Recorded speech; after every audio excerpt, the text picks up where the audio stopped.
Souvent, sans lui rien dire, il la regardait. Il songeait. Elle lui disait « Comme tu as l'air triste ».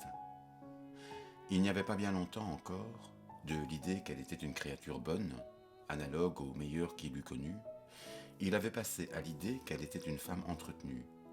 Inversement, il lui était arrivé, depuis, de revenir de l'Odette de Crécy, peut-être trop connue des fêtards, des hommes à femmes, à ce visage d'une expression parfois si douce, à cette nature si humaine. Il se disait « Qu'est-ce que cela veut dire qu'à Nice tout le monde sache qui est Odette de Crécy ?»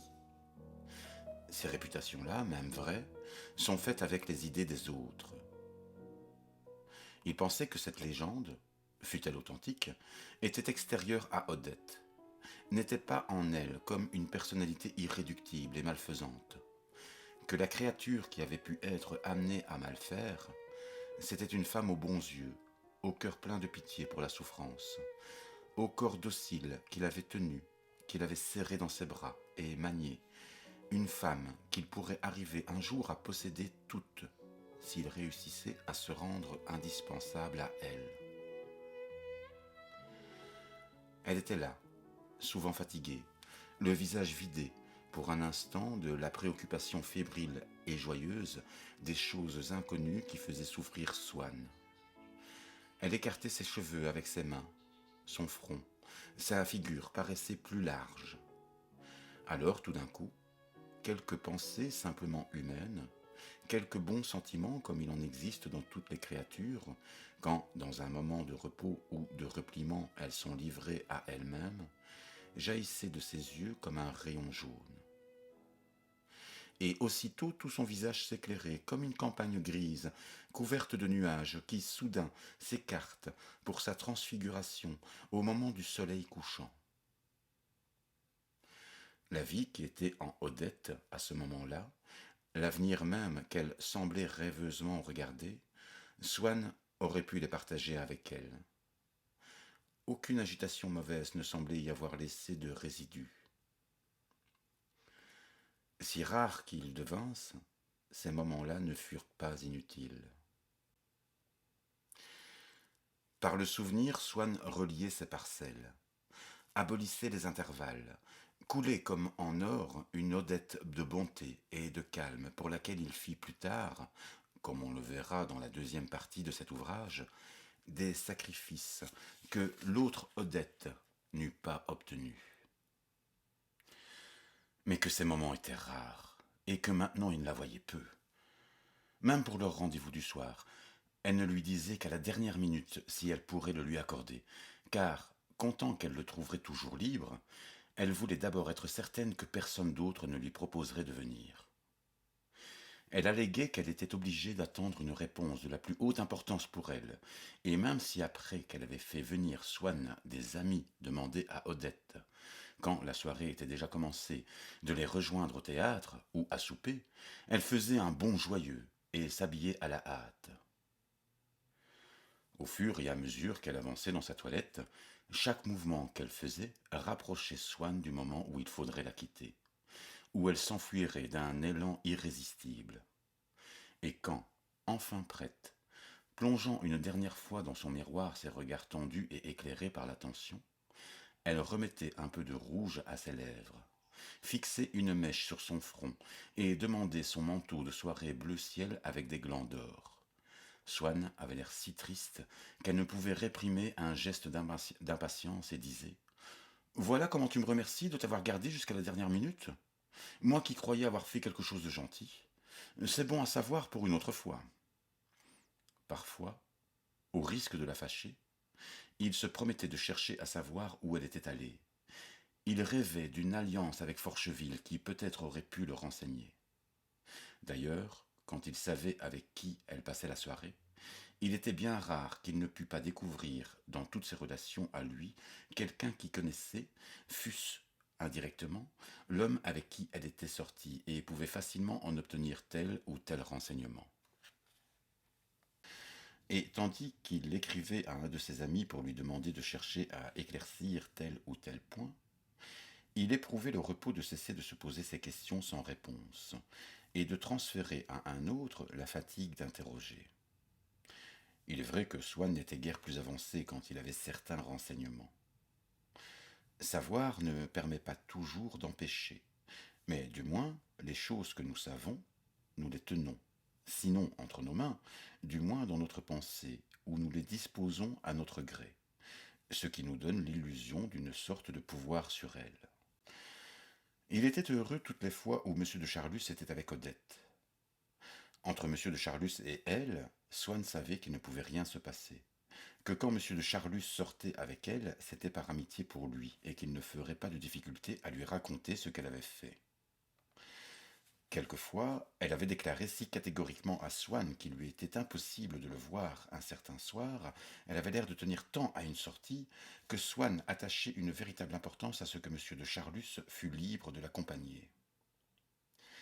Le lendemain, sans oser poser beaucoup de questions à M. de Charlus, il le contraignait, en ayant l'air de ne pas bien comprendre ses premières réponses, à lui en donner de nouvelles, après chacune desquelles il se sentait plus soulagé, car il apprenait bien vite qu'Odette avait occupé sa soirée aux plaisirs les plus innocents.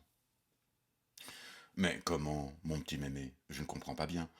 Ce n'est pas en sortant de chez elle que vous êtes allé au musée Grévin. Vous étiez allé ailleurs d'abord? Non. Oh, oh, que c'est drôle.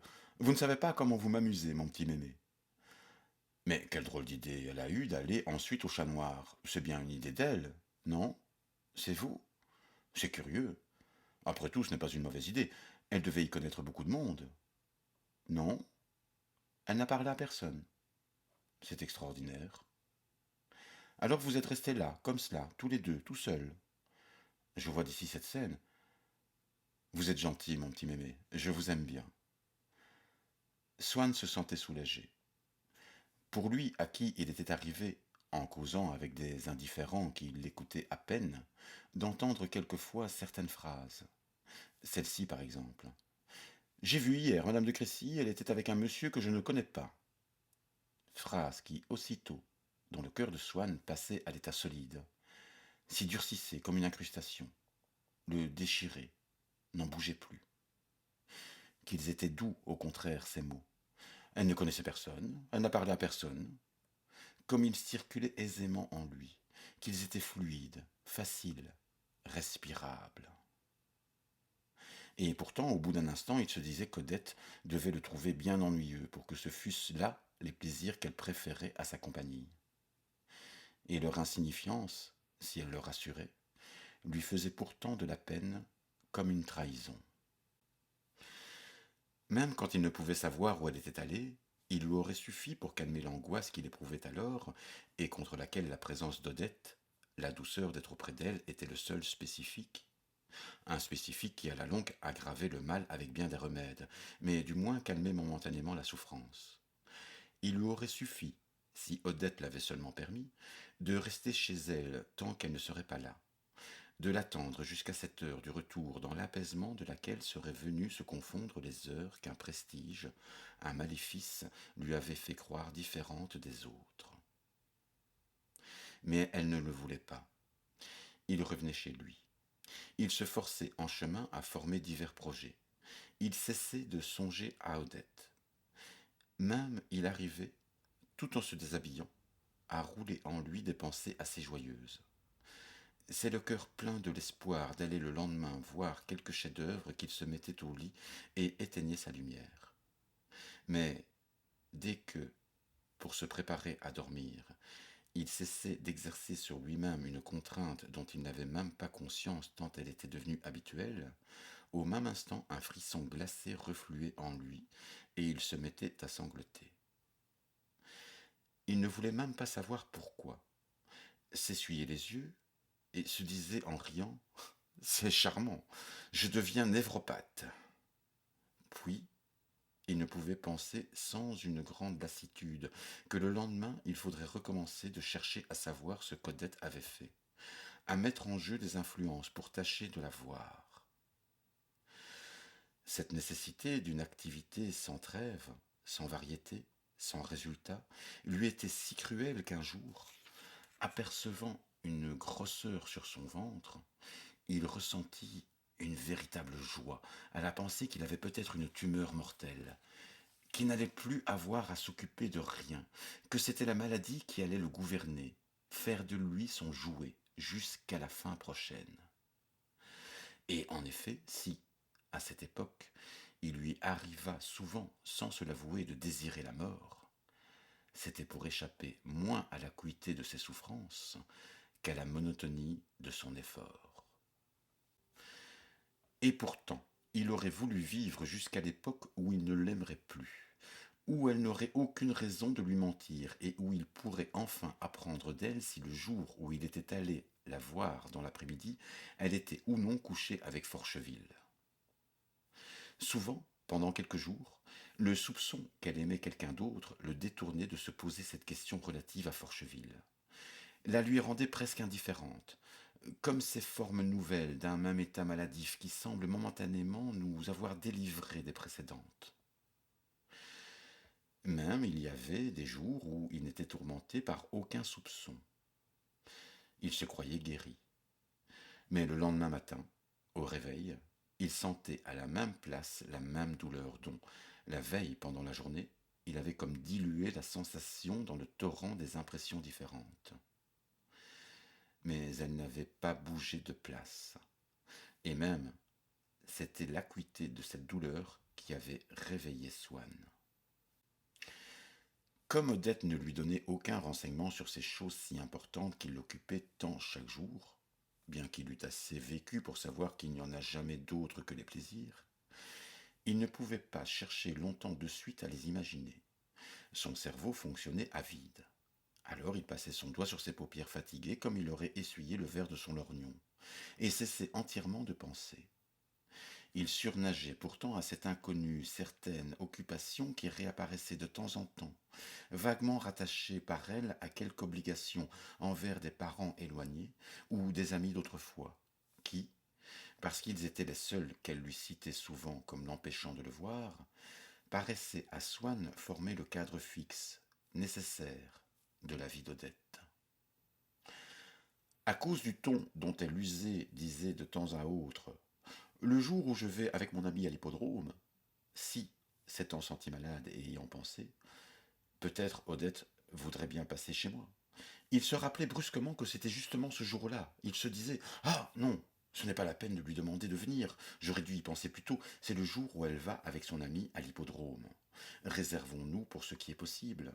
C'est inutile de s'user à proposer des choses inacceptables et refuser d'avance. » Et ce devoir qui incombait à Odette d'aller à l'hippodrome et devant lequel Swann s'inclinait ainsi ne lui paraissait pas seulement inéluctable, mais ce caractère de nécessité dont il était empreint semblait rendre plausible et légitime tout ce qui, de près ou de loin, se rapportait à lui.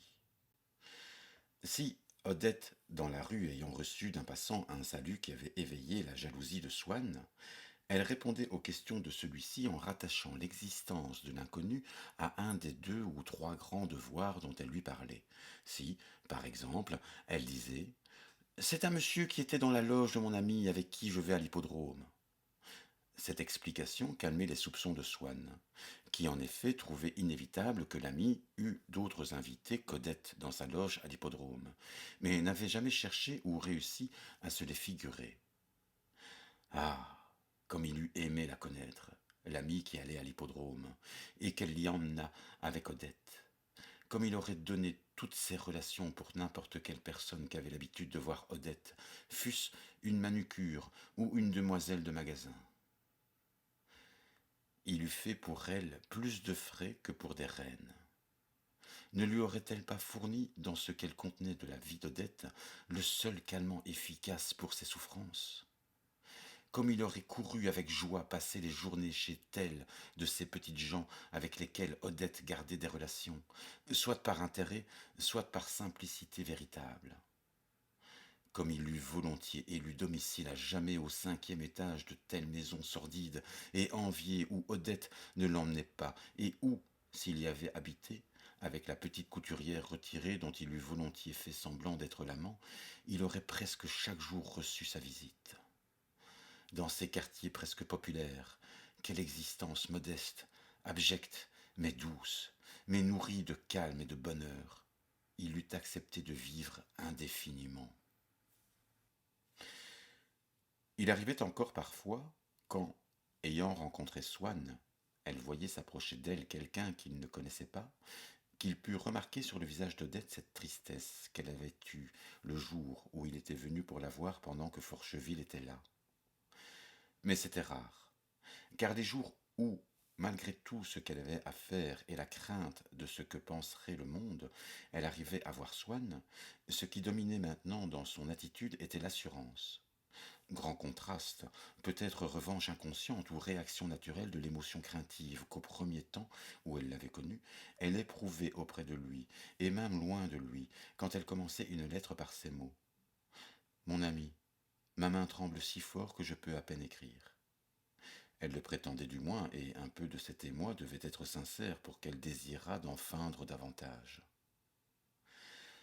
Swann lui plaisait alors. On ne tremble jamais que pour soi, que pour ceux qu'on aime. Quand notre bonheur n'est plus dans leurs mains, de quel calme, de quelle aisance, de quelle hardiesse on jouit auprès d'eux. En lui parlant, en lui écrivant, elle n'avait plus de ces mots par lesquels elle cherchait à se donner l'illusion qui lui appartenait, faisant naître les occasions de dire mon, mien, quand il s'agissait de lui. Vous êtes mon bien, c'est le parfum de notre amitié, je le garde. De lui parler de l'avenir, de la mort même, comme d'une seule chose pour eux deux. Dans ces temps-là, à tout ce qu'il disait, elle répondait avec admiration. Vous, vous ne serez jamais comme tout le monde. Elle regardait sa longue tête un peu chauve, dont les gens qui connaissaient les succès de Swann pensaient il n'est pas régulièrement beau, si vous voulez, mais il est chic. Ce toupet, ce monocle, ce sourire.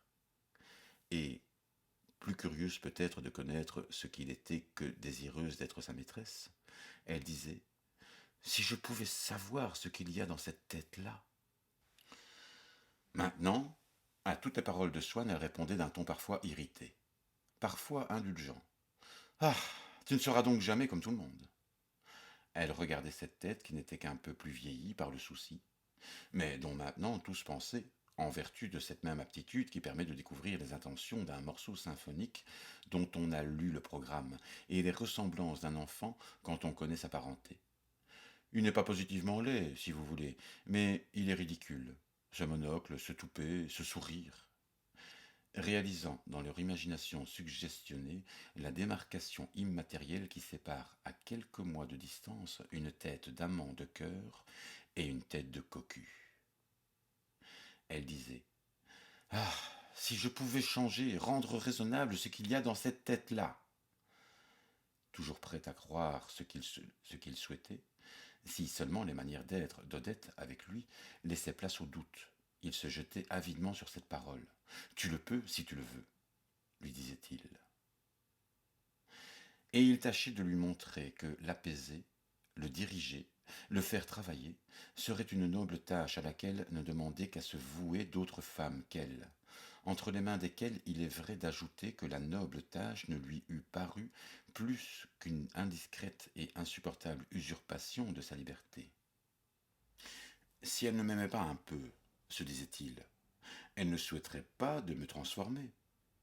Pour me transformer, il faudra qu'elle me voie davantage. Ainsi trouvait-il dans ce reproche qu'elle lui faisait comme une preuve d'intérêt, d'amour peut-être. Et en effet, elle lui en donnait maintenant si peu qu'il était obligé de considérer comme telles les défenses qu'elle lui faisait d'une chose ou d'une autre. Un jour, elle lui déclara qu'elle n'aimait pas son cocher, qu'il lui montait peut-être la tête contre elle, qu'en tout cas il n'était pas avec lui de l'exactitude et de la déférence qu'elle voulait.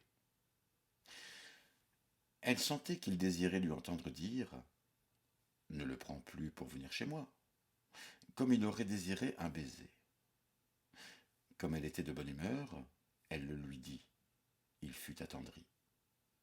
Le soir, causant avec M. de Charlus, avec qui il avait la douceur de pouvoir parler d'elle ouvertement, car les moindres propos qu'il tenait, même aux personnes qui ne la connaissaient pas, se rapportaient en quelque manière à elle. Il lui dit Je crois pourtant qu'elle m'aime. Elle est si gentille pour moi. Ce que je fais ne lui est certainement pas indifférent.